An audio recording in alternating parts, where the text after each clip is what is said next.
Hi, everyone. We're going to get started in just a minute or so. So I'm just going to continue letting people in and we'll get started. Thank you guys for being here on a Sunday morning. Great way to start the weekend.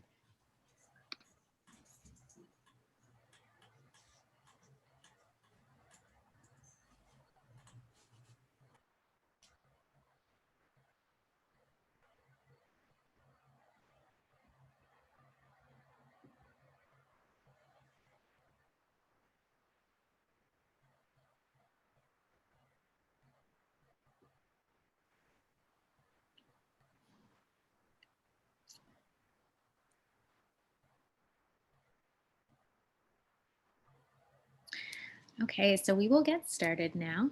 Thank you guys again for being here. We are so excited to learn from Dr. Erica Brown. She is an amazing teacher of Torah, very, very well-versed writer and philosopher. She's written 12 books and has podcasts and just a variety of resources that you can check out from her. Jen is actually going to put her full bio into the chat, as well as the link to her website, ericabrown.com, where you can just learn from her beyond this moment. But I can't even begin to express how grateful I am that she's teaching us. I'm like a fangirl of Dr. Brown, and I'm so happy that she's with us this morning. I'll just say one last thing, which is that when I read her book, Happier Endings, I found that it was just such a meaningful Jewish take on end of life care and on ethical wills, and she just brought so much sensitivity and personal connection and Jewish view to something that we never want to experience, but if we do, we want to have intention and love around. So we have so much to learn from her.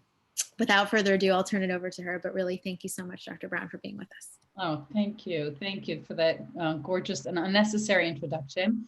And thank you for all you do for our people out on the other coast, where I kind of wish I were right now. But I'm saying hello to you from Silver Spring, Maryland, right outside of DC. You may recognize Washington, DC, because a lot's been happening here lately. So what I want to share with you are some thoughts about dealing with the turbulence. In Jewish law, we have a term sveka, which is an uncertainty on top of another uncertainty. And in general, we don't like to make legal decisions when there's so much uncertainty. And yet I think all of us feel, I certainly feel that since March, I have been walking slowly underwater in a dystopian novel, and nothing really feels certain. And so I wanted to really address that uncertainty up front. I do want to share, and I hope you won't mind, and if anyone has someone you would like to have a special refuah shlema or learn in someone's memory, please drop that information in the chat room so that we can all really like to believe that in an intentional learning community, our learning really helps people and brings us together as a community of love and memory. So I last Saturday night, after I heard the news about the election and had been waiting and I'd been canvassing votes and I was very politically involved. And then all of a sudden, there were really mixed emotions because I heard about the results of the election. But in the same breath, my daughter told me that Rabbi Sachs had died. And so I'd like to dedicate our learning in his memory and just say a few words about Rabbi Sachs in particular, because in these turbulent times, he was a voice that I always looked for, an anchor to wade through some difficult experiences or feelings. And Rabbi Sachs was actually my master's advisor before he became the chief rabbi. As Joanne, who's on this call, hi, Joanne. So lovely to be with you learning.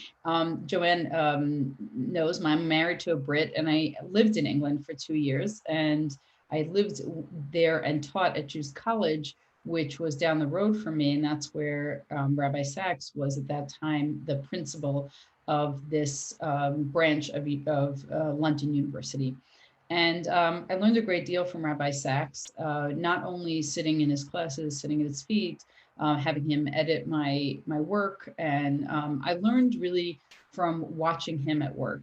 It was not only the expansiveness of his repertoire, and by that I mean in Jewish sources and general sources, but also his capacity to take something that was happening that you were experiencing and to frame it within some very much larger historical, philosophical, and spiritual way, so that you could manage it. You could distill things, whether it was something that Hobbes said, or something the Lubavitcher Rebbe said, or a difficult idea in the Parsha. And I was in the registrar's office when his first box of books, his first book came out, and so I feel like I've watched his career up close and from a distance. And one of the things that I learned as a teacher myself was the importance of reading, broadly and comprehensively, of entering into an almost trance-like state when you write, and just focus on that. And I have to say that the election result and the political landscape of this country right now, and then learning about his death, triggered something very powerful in me that I didn't expect. And that was, I always saw Rabbi Sacks as a prophetic voice for the world and for faith, not only for us as Jews, but certainly in England and world over, as a powerful voice for the importance of community, the importance of God, the importance of transcendence, the importance of charity. These were things that he took, as a friend of mine says, it was like an angel would sit on his shoulder when he wrote, and really communicate to the rest of us how to think about uncertain moments. And all of a sudden, I realized with his death that this moment in time that we're living through, of illness and uncertainty, political uncertainty and unrest and racial injustice, I just need his voice now more than ever. So with that, I want to turn to our sources, but I'd like to ask you a question that I'd love for you to drop in your answers in the chat room. What feels, just one thing, you only get to pick one thing. What feels most uncertain to you right now? So I'm just going to give you a moment, and I'm going to wait to hear from you. Thank you for dropping names in the chat room.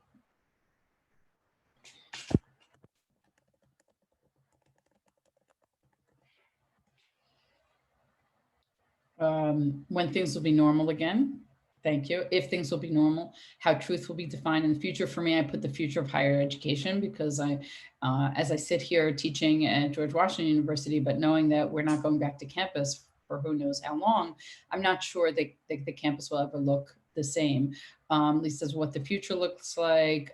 Deborah says I can't see it. And okay, so we're right here in this moment of what's happening politically, the future of Jewish life in America, America Indivisible. Hi, Robbie. I think that's you. And you can feel free to keep putting those things in to what your uncertainty is. I think that I don't know how many people who are on this call right now have experienced COVID or have a family member who's experienced COVID. My daughter is a first responder. She's a pediatric resident, and she has COVID right now. She's getting better, so thank goodness. And she's had a mild case, but this uncertainty around this illness, of when it's going to go away and how many people it will take how long it will take to make sure that people can feel safe resuming their regular activities. And thank you for that, Refuah Shlema. I'm just waiting for my test results, but I feel fine. So hopefully it hasn't affected anyone else in the family.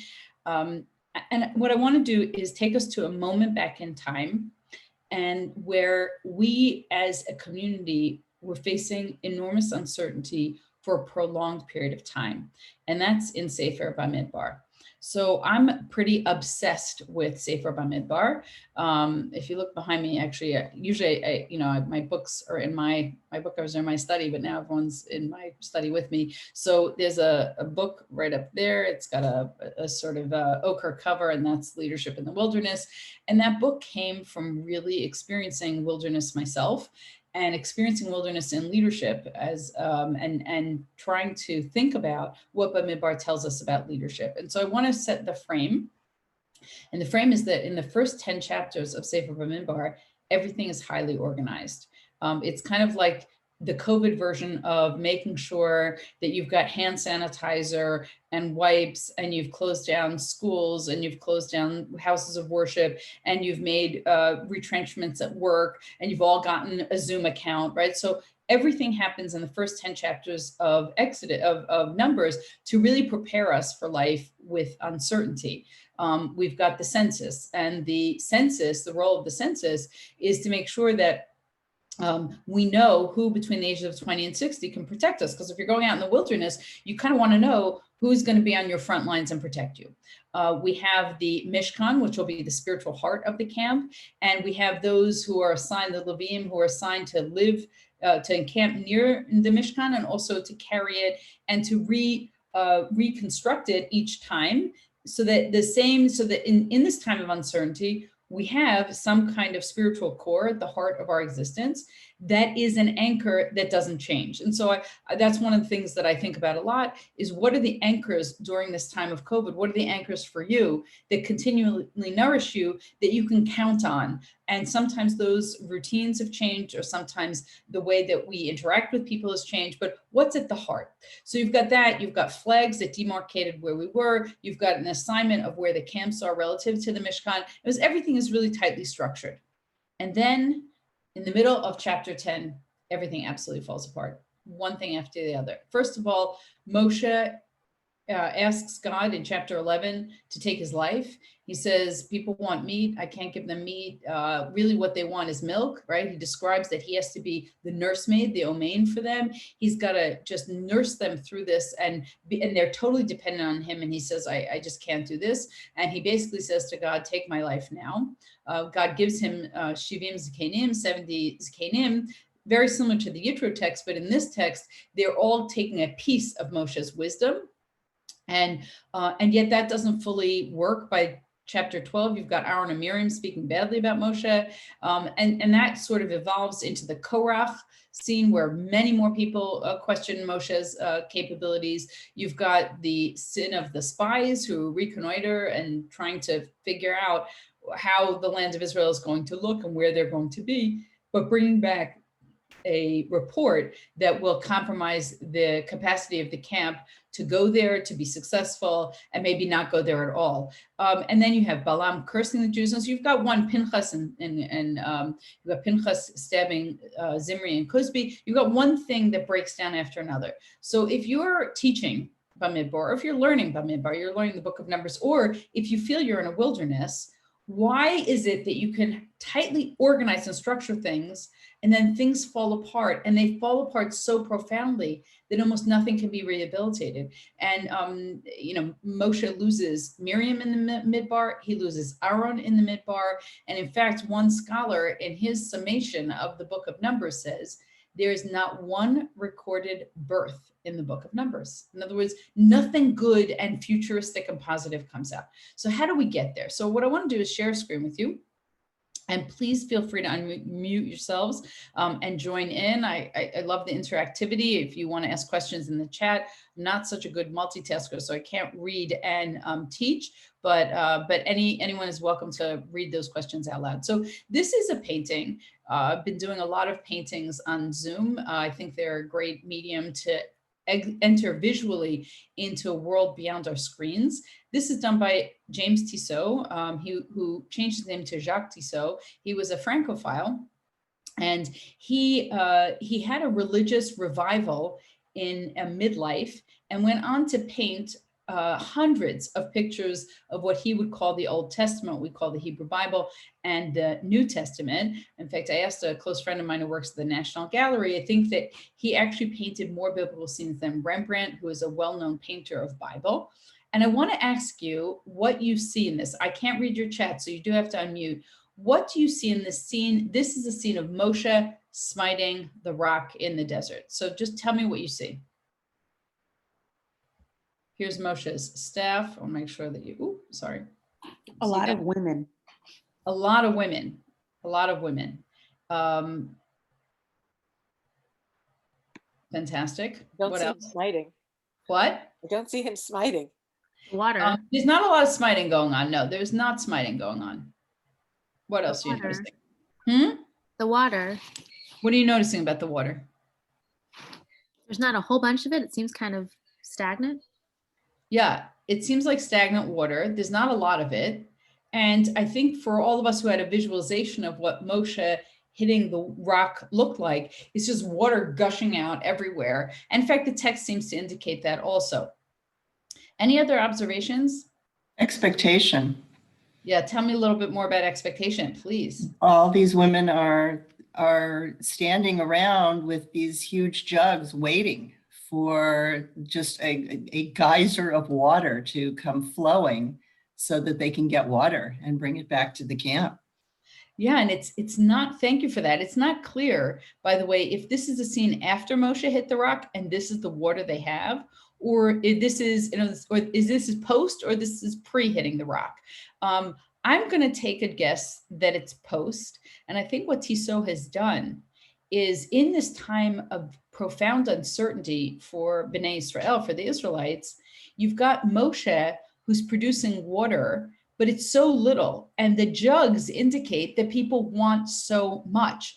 And so there's this natural inbuilt deprivation, but also a sense that Moshe will never, as a leader, be able to satisfy the needs of the people. If any of you have been in leadership roles, and please stay in them and please lean into them right now, because I speak with a number of people in leadership roles, whether they're CEOs or heads of day schools, nonprofit executives, and they're saying, I didn't sign up for this. And you almost have this moment with Moshe where Moshe's thinking, I didn't sign up for this.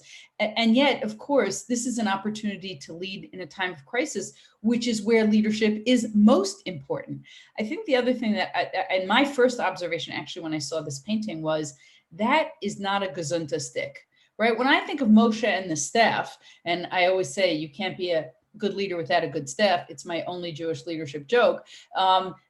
So I'm assuming that you're all laughing at this, that Moshe's staff is actually quite short. It's quite small. I mean, we expect something that was put out over the waters and split the waters and turned into a snake. And, you know, you expect it to be like a shepherd's crook, something of significance. And so in some way, Moshe and Aaron look quite weak here. And in fact, if you paying attention to the eyes in the picture, it doesn't look like anyone is making eye contact with anyone else, really signifying that nothing seems to be working. So what I'd like to do is invite you to experiment with a character who is not named in Sefer Bamidbar, and you're going to see how hopefully we'll transition this text into a way of framing the experience that we're having of uncertainty during COVID, during political unrest and racial injustice. And that is that nature is a character in the book. Nature is actually an aspect of Sefer Bamidbar that's not named, but is everywhere. And it appears everywhere, not only as a, you know, we think about the Midbar, and certainly when I was researching the book, I looked up, you know, everywhere that Midbar appears. And there's references like the beautiful reference in Jeremiah and Yirmiyahu, Lech tech acharai bamidbar, come follow me into the desert. It was this act of loyalty and love to follow someone into a place unknown, be'eretz lo zru'ah, and in an uncultivated wilderness. And yet, for the most part, the Midbar, the desert, was a place of flash floods. It was a place of chilling and burning winds. It was a place where people got lost. It was a place where, in fact, Pharaoh says, let the people go out to the wilderness, because the wilderness will be a trap for them, as they'll never be able to figure their way out. And we spent a long time with the monotony of the man, right? With the uncertainty of where our food was coming from, what the enemies and predators could be, who would prey upon us in this time. Everything felt uncertain. And the weather, the climate, the terrain contributed to all that feeling of uncertainty. So I want to read to you what I think is a magnificent description of the way in which whatever wilderness is always fighting against us. And you can actually think about COVID in this way, because no matter how organized you are, no matter how put together you are, no matter what precautions you take, there's this in climate of uncertainty, there's this character in our lives now, this sort of demonic presence that doesn't go away. And sometimes it comes close, sometimes it's much farther away. So this is by Amitav Ghosh, who wrote a historical fiction, The Glass Palace, among other books. It's a fantastic novel about the British who were in Burma before the Second World War, and they had all these rubber plantations to assist them in the production of rubber for its use in the Second World War. So one of the central characters is reflecting on the rubber tree orchard that he has. So he says, "This is my little empire. I made it. I took it from the jungle. I molded it into what I wanted it to be. Now that it's mine, I take good care of it. There's law, there's order, everything is well run. Looking at it, you would think that everything here is tame, domesticated, that all the parts have been fitted carefully together. But it's when you try to make the whole machine work that you discover that every bit of it is fighting back. It has nothing to do with me or with rights and wrongs. I could make this the best run little kingdom in the world, and it would still fight back. It's nature, the nature that made these trees and the nature that made us." So this notion that we have that comes out of this is that in order for a person to have law and order and organization, it takes absolute vigilance. And it may look actually well manicured, but in a moment without that curation, it will go back to being absolutely undomesticated. If this is hard for you to relate to, if you're a gardener, you might see this, right? And when someone passes by and says, "Oh, look at those lovely flowers." Meantime, they don't know that every day you go out to weed it, and plants are dying, and so things are difficult. Or maybe a little closer to home, the metaphor of your closet. I don't know about you, but every once in a while, some disease strikes me and I think I should clean my closet this Sunday. And then I start, and after I take everything out, then I immediately regret, but now I have a pile and I got to figure it out. And then, you fold all your clothes as if you're in the Gap. And then 2 hours later, everything looks awful. Maybe if you're lucky, you get from Sunday to Thursday, but every bit of it is fighting back. It was our natural sense of entropy takes over. And that's, I think, an image that's really important to understand when you're thinking about progress in the wilderness, of walking through a wilderness. You've got to think you're really swimming upstream. Everything is fighting back at you and not allowing you to move forward. So I want to take another example of that from nature. And this is from Werner Herzog, who's one of my favorite filmmakers, in his film Grizzly Man. Anyone seen Grizzly Man? I don't know if you've seen it. You got to have a stomach for it, but it tells the story of Timothy Treadwell, and he is a failed actor in LA. So I thought that would be nice and relevant. And he decides that he's going to go up to Alaska he spends 13 summers there. And he's like an animal. He thinks he's kind of befriending this group of bears that he camps near. And you can see this quote right here: "I will die for these animals. I will die for these animals. I will die for these animals." It was that he thought that he was their close friend, and he takes over 1,000 hours of footage. And of course, you know how this story ends. Treadwell goes up to Alaska with his girlfriend that 13th summer, and he gets mauled and eaten by the bears. And here's what Herzog says as he's reviewing the scene of the mauling, which you cannot see, you can only hear Herzog's amazing voice. He says, "What haunts me is that in all the faces of all the bears that Treadwell ever filmed, I discover no kinship, no understanding, no mercy. I see only the overwhelming indifference of nature. To me, there's no such thing as a secret world of the bears, and this blank stare speaks only of a half-bored interest in food. But for Timothy Treadwell, this bear was a friend, a savior." So this idea that nature has no compassion, it has no involvement, it has no care for the humans that tread through it. So I'll tell you how this whole mishigas of mine with nature started. I went to Acadia National Park in Maine, which is really one of my favorite national parks. I don't know if any of you have been there. And I started reading about it. And I read a book by John D. Rockefeller gave the money. I think it was the first piece of land that was given privately to the country to make a national park. I could be wrong about that. And his granddaughter wrote a book called Rockefeller's Roads about the creation of this park. And when I was reading it, here you are experiencing this beautiful nature. You're watching sunrise on Cadillac Mountain, and everybody's clapping when the sun comes up, and without knowing that Rockefeller had requested, he was almost tyrannical in making sure that bushes and plants and rocks were placed in certain places so that you had a curated experience of nature. And that's, by the way, true. If any of you have been on safari, I thank God have been on safari twice in Kenya and South Africa, you think, oh my goodness, I'm experiencing nature. But in many ways, your tour guide has put a salt lick out. And so when the Jeep's there, they know exactly, they've tracked where these animals are, and to make sure that you have this experience, because you didn't fly it halfway across the world and pay that money to have a safari and then not actually see the animals that you came to see. And so I say that because when you're having an unmitigated, uncurated experience of nature, it's not always that friendly. And I imagine if any of you have been, as California experiences wildfires, which is a fantastic and very painful metaphor, this idea of not being able to control nature, you know, right now with an illness, it doesn't actually matter how famous you are. And that's true, as Woody Allen says, you know, money can buy you a better class of misery. So you can actually experience this somewhat differently. But the fact is that nature makes no determination if you're old or young, or you're fabulously wealthy or you're poor. It's not a friend. It's not a friend. So to that extent, what I want to do is look at the texts that help me understand how we got from 10 chapters of organization to absolute falling apart of leadership, and how we build it back up again. Any questions? I'm going to just stop share because I've been talking way too long. Any questions, thoughts that you want to share? I'm look in the chat room. Oh, Miriam's been, love Acadia. Haven't been there in 40 years. I know. Haven't been there for a long time either. Anyone else? Question, unmute, thoughts?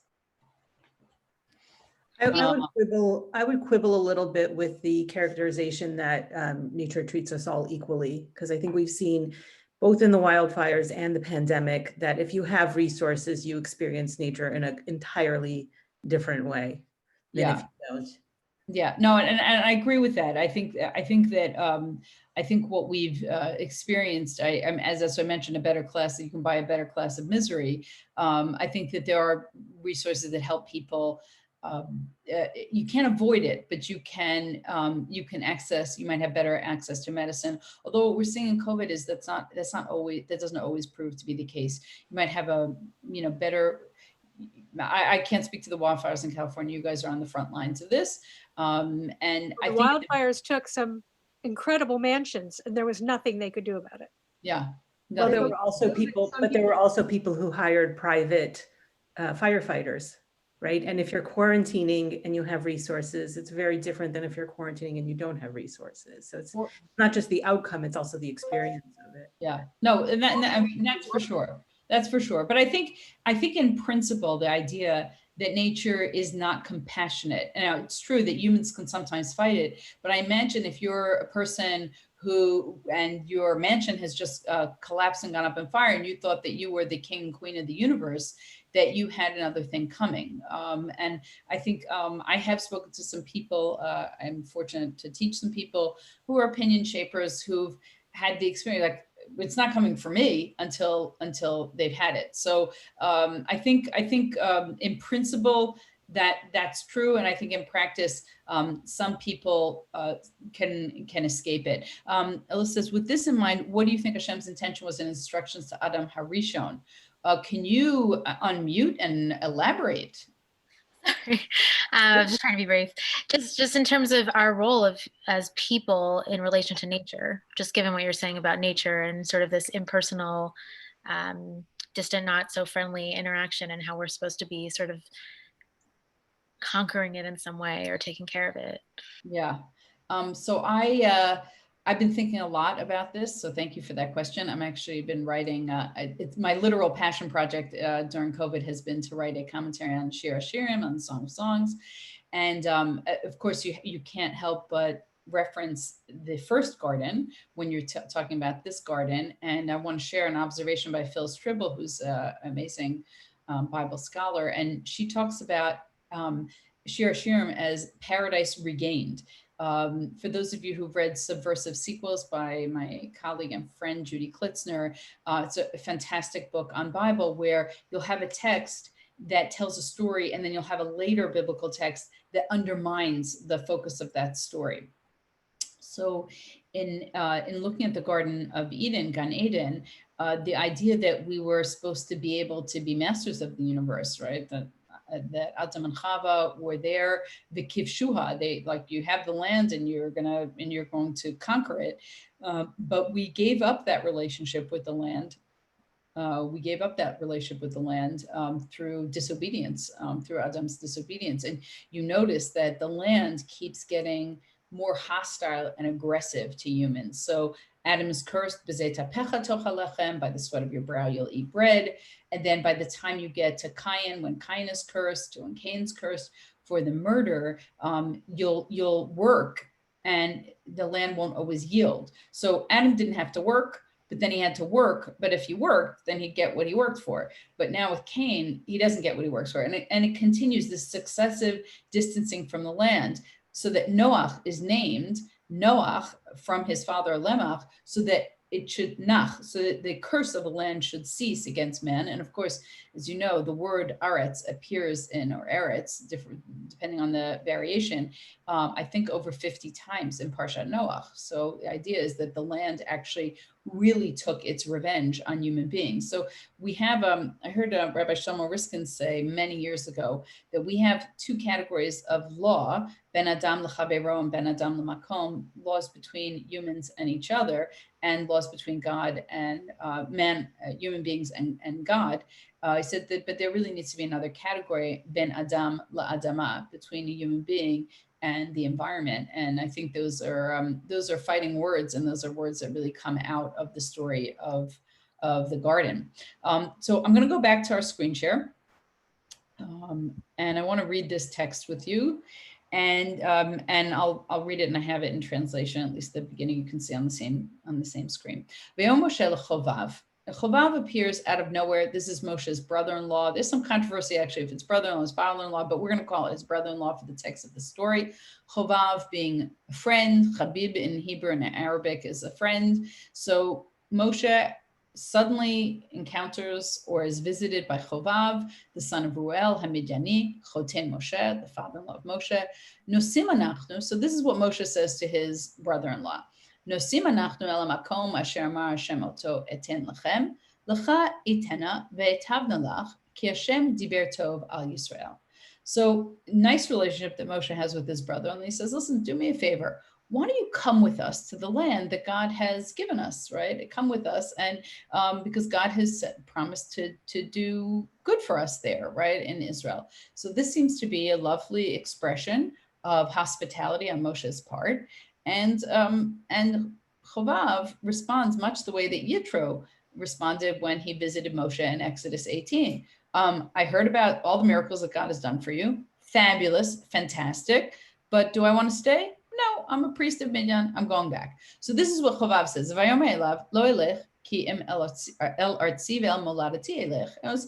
to go back to my people and where I was born. I have a place, and I'm not really interested in your place. And you've been displaced for all these years, and you find your own home.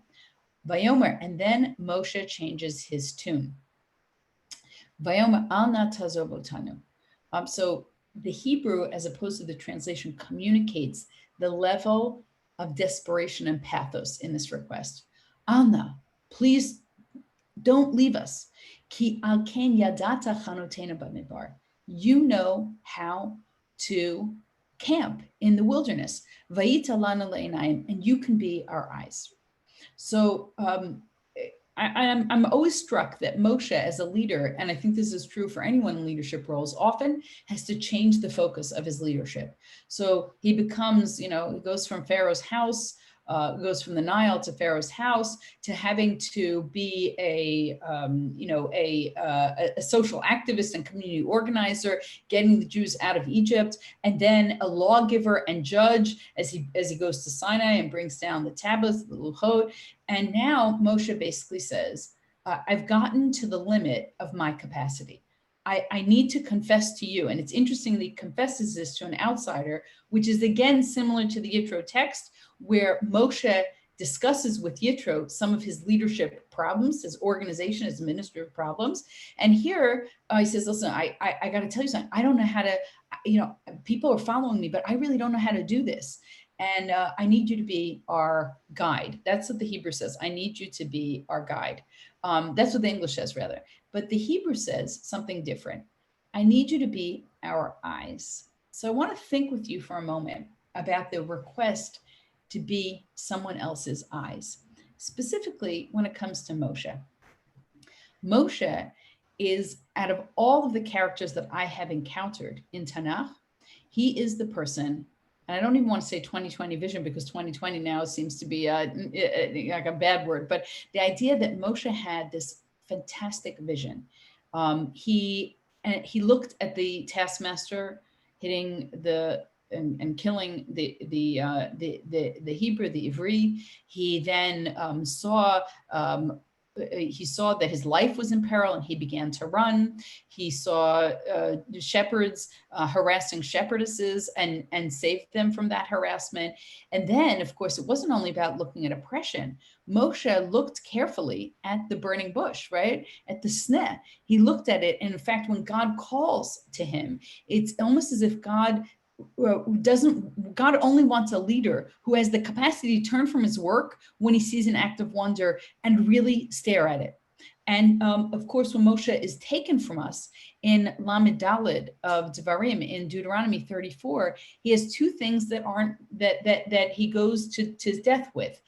His strength is unabated and his vision is undimmed. So those eyes were still working for him, almost as if he took those eyes to the grave. And I always understand this as Moshe left us the legacy that we would need so that Yehoshua could conquer the land of Israel. You need strength and vision. But in many ways, that's an enduring legacy now in the state of Israel. Israel needs strength and Israel needs vision. And those two things need to work in consilience. But I want to think deeper about this idea of Einayim. So Rabbi Heschel, A.J. Heschel, has a fantastic work, 2-volume work on the prophets. And I think if you haven't read it, it's a must read. His introduction to this book is called What Manner of Man is the Prophet, where he tries to understand what is the prophetic voice, the voice perhaps that we need most right now.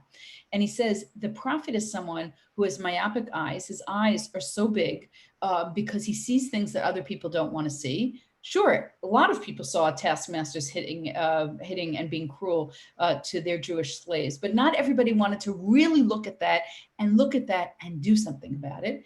And the prophet has enlarged ears. He hears things that other people don't want to hear.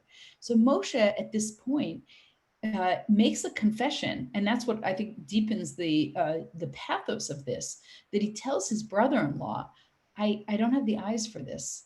I don't have vision anymore. Now that could stop us in our tracks and we say, okay, here's the end of the story. Moshe basically says, I can't do this. And in fact, when he makes this offer again, now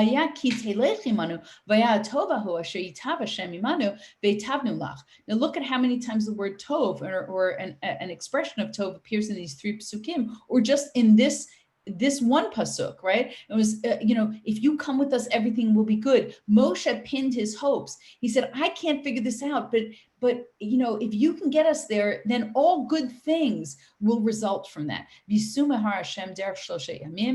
But instead, they went 3 days. They went forward 3 days. Va'aron brit Hashem noseh lefnehem derech shoshet yamim latur lahem menucha. Instead, the Aaron, right? Chovav disappears from the text, and the Aaron goes out in front of them, and that's what travels before them. So I want to think a little bit about this image of the Aaron traveling first. Oh, hello. We have some guests here. Beautiful. Some little guests. So I want to think together with you about why you would put an image. Why do you put Aaron, throw him up ahead of everybody else? Rob, are you driving over and you're going to come to visit? Okay, good. You're almost there. Fantastic. I'm going to make you lunch. Okay. So I want to think a little bit about this, putting the Aaron. It's just a counterintuitive move. You're at a desperate stage of your leadership. You don't know how to manage the turbulence. People are complaining left and right. And you say, you know what? I'm going to put the ark in front of us. I can't get someone to do that. I'm going to put the ark. Any thoughts? So I'll ask you a different question. What is nourishing you right now? I want you to think of an image, an image. It could be a quote, it could be a picture, it could be a photo, something that keeps you going right now. And feel free to drop it in the chat.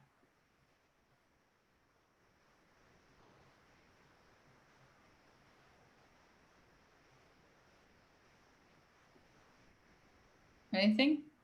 I mean, you're in California, you got to be nurtured by something. All right, family, pregnancy, lovely. It's interesting to think of the Aron as almost like a shield too. Like a Yeah, guide. tell me more. Just to think of like the Aron like a source of inspiration that's guiding forward, but also protecting, like putting something in front of us to protect us from whatever's coming at us. Yes. Like a mask. Right. But it's something holy, right? It's something holy. And it's something that's actually complicated emotionally, because if you remember, what's in the ark are the luchot, the tablets, but also the shivrei luchot, the broken tablets. And that's actually, as you're combining that which gives us strength, but you're also combining that with a moment of huge vulnerability and weakness on our behalf. And so if you say, we got through that, and we're going to get through this. And I that's certainly something that helps me, is I think a lot about the getting through difficult times before. They're different in the way that they're difficult, of course, but this notion that there's something that gets me through, and that in some way, sometimes it's symbolic. I can say this as working with a lot of leaders, that a lot of leaders will take a quote that's really meaningful for them, a kavanah, something, a prayer, a tefillah, and they carry it with them. They put it in their wallet, they carry it with them. They go back to it, or it might be a poem that someone memorizes that just sort of takes them through, that it's the mantra that keeps them going. For us, it's this amazing visual. It might be, by the way, I was teaching the day after the election to a large group of Jewish communal professionals. We didn't know the results. It was very tense. And at the end, they played America the Beautiful in multiple languages. And thank goodness it was at the end. My mascara was running. I was bawling.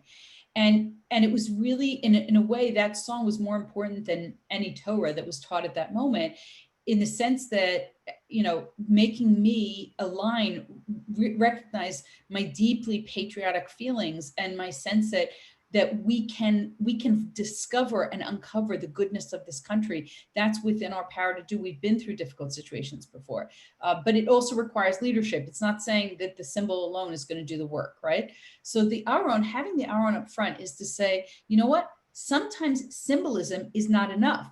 Sometimes you actually need to put in front of you your values and say, let my values be my guide. Human beings are always limited. No leader is going to solve this. But if I can put in front of the people, I think Moshe might have, if I can put in front of the people something that we all can stand behind, something that we all believe in, maybe it will give us the koach, the strength to continue. So I want to go back to our screen share. I hope Ella's paying attention to the screen share here, to this quote.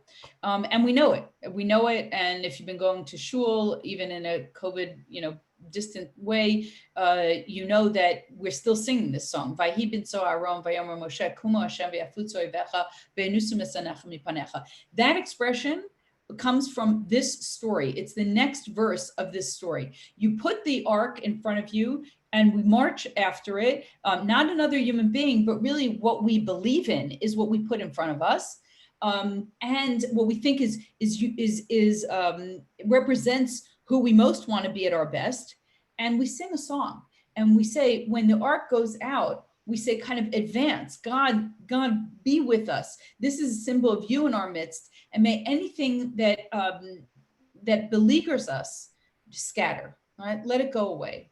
And I want to tell you, when our shul opened for the first time after not being in shul for many, many months, and I imagine you had similar experiences, and we may be going into another lockdown.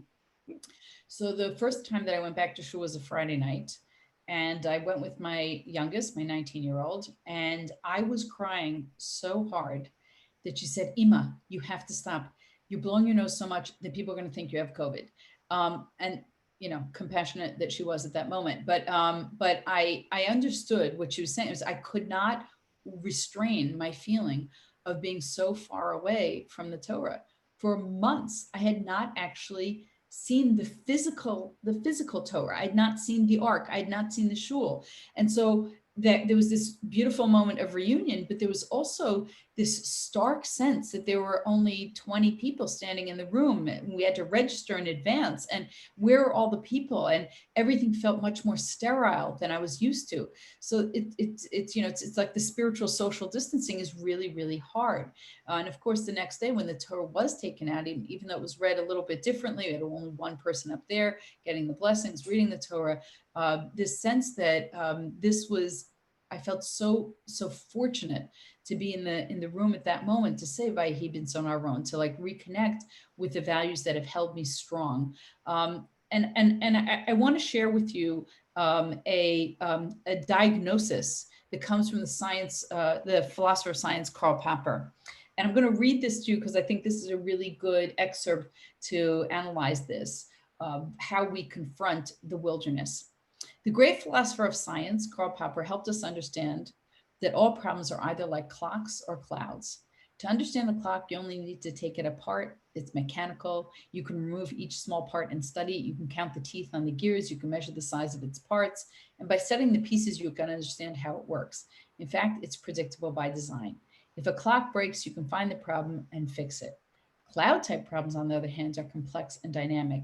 You can't take a cloud apart the same way you can a clock. Cloud type problems are more difficult to understand. They're unpredictable. They're constantly changing. Since you cannot break it down to look at each piece, you have to study it as a whole. In fact, you have to look beyond the cloud itself to understand the weather patterns, seasons, and factors that created the cloud in the first place. So when you look at this example, you say, and by the way, after I had studied this dichotomy, I just looked at all problems. Oh, clock, cloud, clock, cloud. Or to use a language developed by Marty Linsky and Ron Hafetz in their book, Leadership on the Line, technical problems versus adaptive problems. I think that we're trying to solve a lot of cloud problems with a lot of clock behaviors. Well, if we provide enough hand sanitizer, if we provide enough Zoom accounts, if we provide this, it's going to in some way mitigate what's a much larger adaptive problem. And I think actually that we're going to have to do a lot more creative and adaptive thinking. I think that technology has advanced. Someone told me 7-fold in the past 8 months to adapt to the kind of problems that we have right now. So technology in service of a larger cloud problem. And I think we're going to have to be creative. And that's not only about providing people with hope, it's about providing meaningful solutions, understanding people where they are, understanding the distress that people are experiencing, but also inviting people to be creative in a way that they haven't been before. And so I want to share, before I talk about one more metaphor with you and stop our screen share, I want to share something that I read in an article called The Resilient Leader. Resilience is often described as a personal quality that predisposes individuals to bounce back in the face of loss. Resilient leaders, however, do more than bounce back. They bounce forward. And that image of let's not bounce back because not everything we're bouncing back to is an ideal. Let's bounce forward. Let's imagine a scene, like imagine that ark going out 3 days in advance, that whatever it is we believe in is standing in front of us and beckoning us, inviting us to step into a different future, but to step into it in a more positive, creative, and innovative way. That's not an easy thing to do.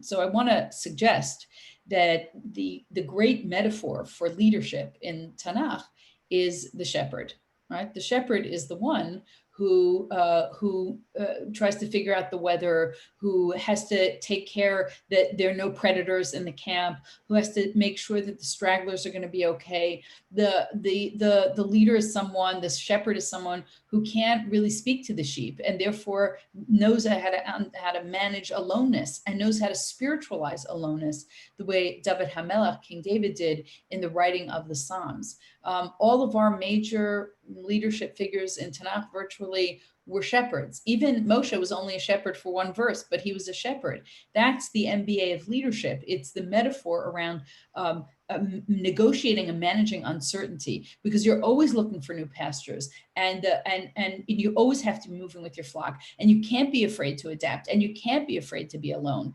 And I think that's why we're here today on this Sunday morning in 2020, talking about leadership, is that we have the Hebrew Bible is probably the first extant text in the world to describe the importance of leadership, the importance of succession of leadership, and to describe how critical leadership is in a time of uncertainty.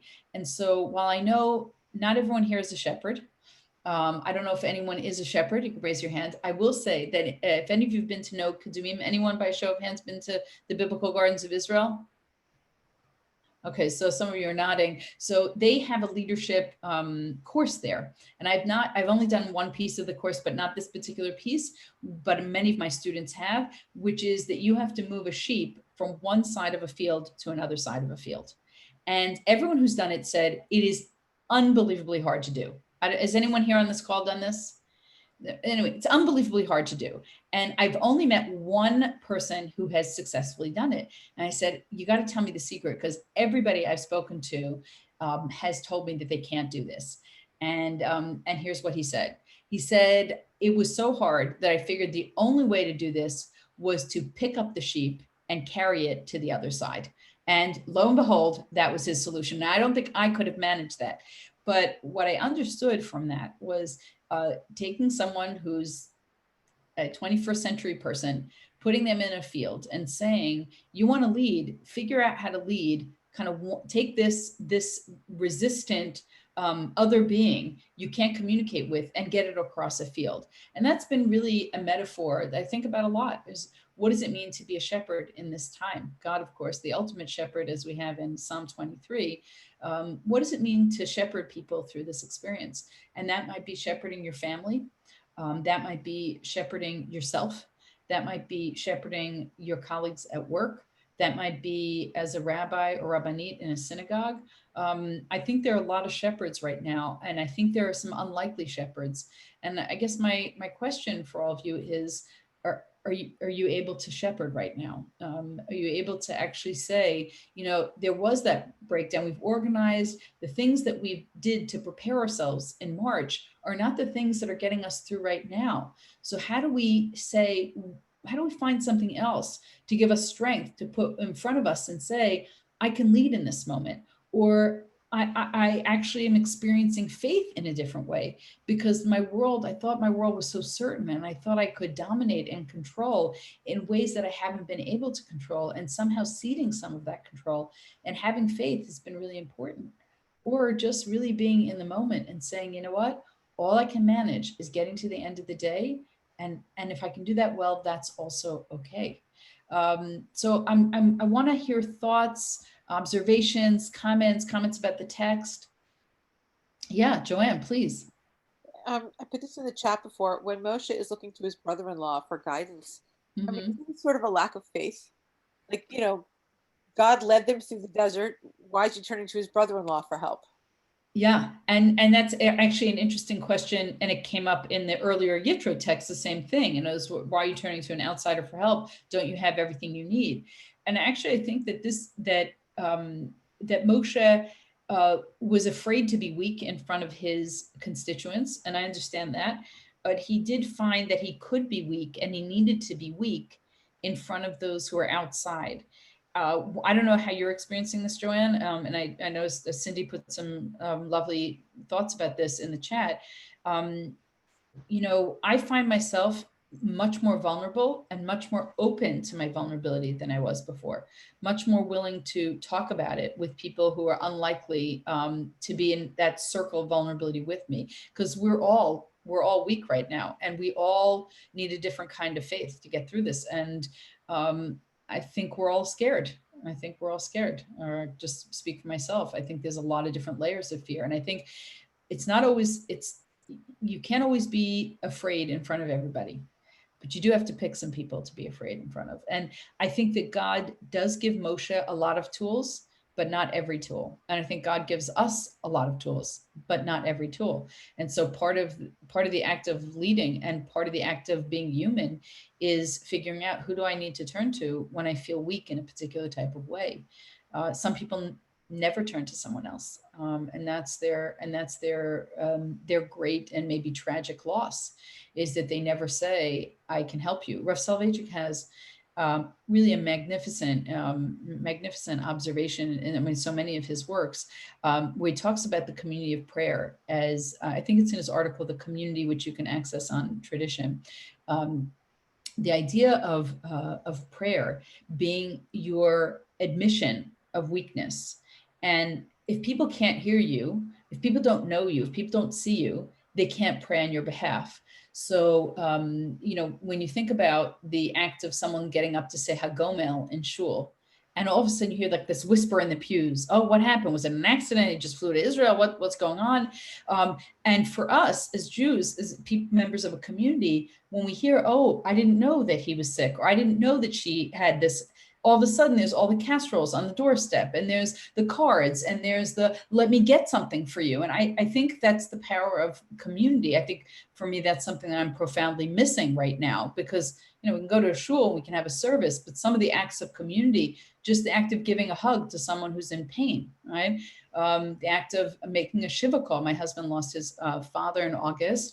And what a strange shiva. I mean, what an awful thing to watch your father's funeral. It was the first grandchild. It was the first grandparent that my children had lost.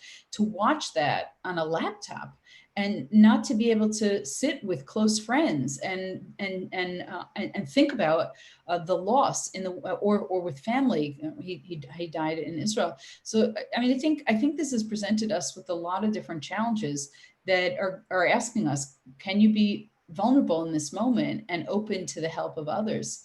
Because we can't get through this by ourselves. We just can't. And thank you for those of you thank you for your kind wishes.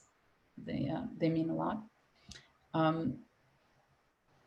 Yeah, and Cindy points to leaders feeling vulnerable and needing to show their vulnerability.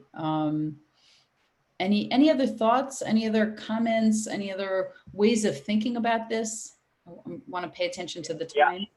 Yeah, Robbie? I think it's interesting that Moshe wanted somebody to be his eyes. He didn't get that, so he put something that the people and he could see, but it represents something that they can't see. And I think that's an interesting dichotomy. He wanted sight, and then he ended up with something you couldn't see, and so it necessitates faith. I think that's sort of what you're speaking to, about what leadership can point us towards, something that's going to get us through it. It takes a leap of faith. Yeah, it takes a leap of faith. But to that point, which is exactly why I wanted to see that text, is, what do you put in front of you that gives you the strength to navigate uncertain moments? And so I think that,